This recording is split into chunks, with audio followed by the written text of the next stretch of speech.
Pandemi COVID-19 telah mempercepat proses transformasi ekonomi digital di Indonesia. Melalui intervensi non-farmasi seperti PSBB dan PPKM, pelaku usaha yang model bisnisnya bergantung kepada lokasi geografis dipaksa untuk beradaptasi dengan kebiasaan baru. Melalui platform media sosial serta e-marketplace, tidak banyak dari pelaku UMKM di Indonesia yang sebenarnya dapat beradaptasi menuju ekosistem digital dengan baik.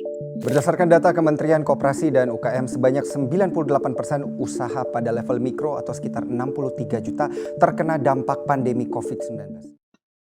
Menteri Koperasi dan UKM Teten Mas Duki menyebutkan bahwa hanya 16,4 juta pelaku usaha di Indonesia yang berhasil memasuki ekosistem digital.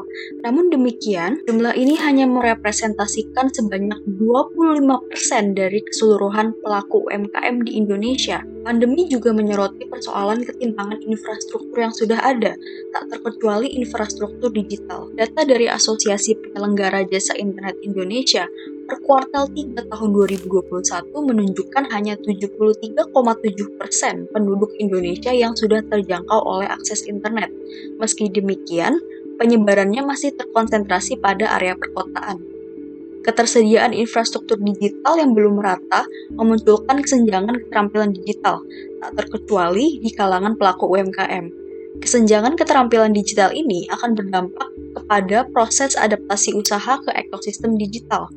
Terlebih, koneksi internet dan ketersediaan perangkat pintar, serta biaya tambahan yang ditimbulkan akibat penjualan secara daring, tentu tidaklah murah untuk bertransisi menuju ekosistem digital. Pendanaan melalui kredit usaha rakyat sendiri masih eksklusif terhadap pelaku UMKM yang sudah terdaftar secara formal. Beberapa di antara dokumen persyaratan untuk memperoleh kredit seperti NPWP dan izin usaha mikro merupakan hambatan yang signifikan bagi pelaku usaha yang masih bersifat informal. Di sisi lain, pendanaan melalui BPUM bisa dimanfaatkan bagi pelaku usaha yang masih bersifat informal. Namun, pendanaan ini hanya menambal biaya operasi yang sudah ada sebelumnya. Di era di mana pertukaran informasi terjadi dengan sangat cepat dan dalam jumlah yang masif, ketimpangan infrastruktur digital akan menimbulkan disrupsi bagi pihak yang saat ini belum memiliki akses. Menyikapi kendala transformasi ini, kami melihat ada 3 kebijakan yang pemerintah bisa ambil. Kemajuan digitalisasi masyarakat Indonesia saat ini masih berada pada tahap digitisasi, sehingga diperlukan pembangunan kemampuan digital yang dapat menjembatani kesenjangan keterampilan digital para pelaku UMKM. Data Susenas pada tahun 2019 mengungkapkan bahwa penggunaan internet oleh masyarakat Indonesia masih terkonsentrasi kepada aktivitas non-bisnis. Sementara itu, penggunaan internet untuk aktivitas yang berkaitan dengan bisnis masih berada di bawah 20% dari populasi individu yang disurvei. Kami percaya bahwa outcome pembinaan perlu diarahkan agar peserta pembinaan dapat menguasai keahlian yang berarti dan juga dapat langsung mengaplikasikannya ke dalam usaha yang sedang ditekuni. Lantas, apa saja keuntungan, kekurangan, dan risiko jika opsi kebijakan ini diterapkan?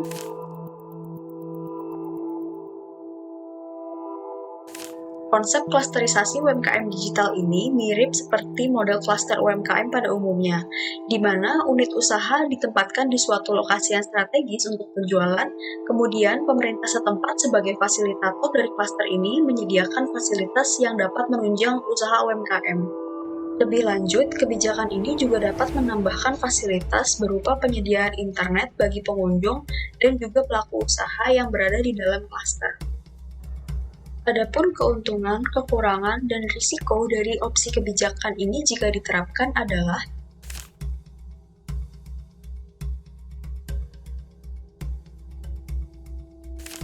melalui kebijakan PEN, pemerintah sudah menyiapkan beberapa strategi untuk UMKM di tahun 2022. Beberapa di antaranya ialah meningkatkan plafon kredit usaha rakyat, menurunkan bunga pinjaman, serta merelaksasi persyaratan pengajuan kredit.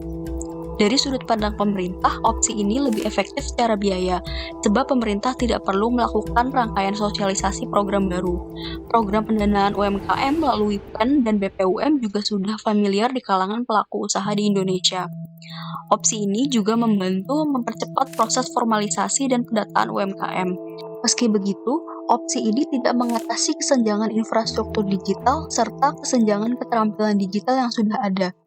Kami merekomendasikan sebuah kebijakan yang memadukan opsi kebijakan pertama dengan opsi kebijakan kedua, yakni klasterisasi UMKM digital yang didampingi dengan pembinaan. Klasterisasi UMKM digital bisa sangat bermanfaat untuk pembangunan daerah yang kurang berkembang.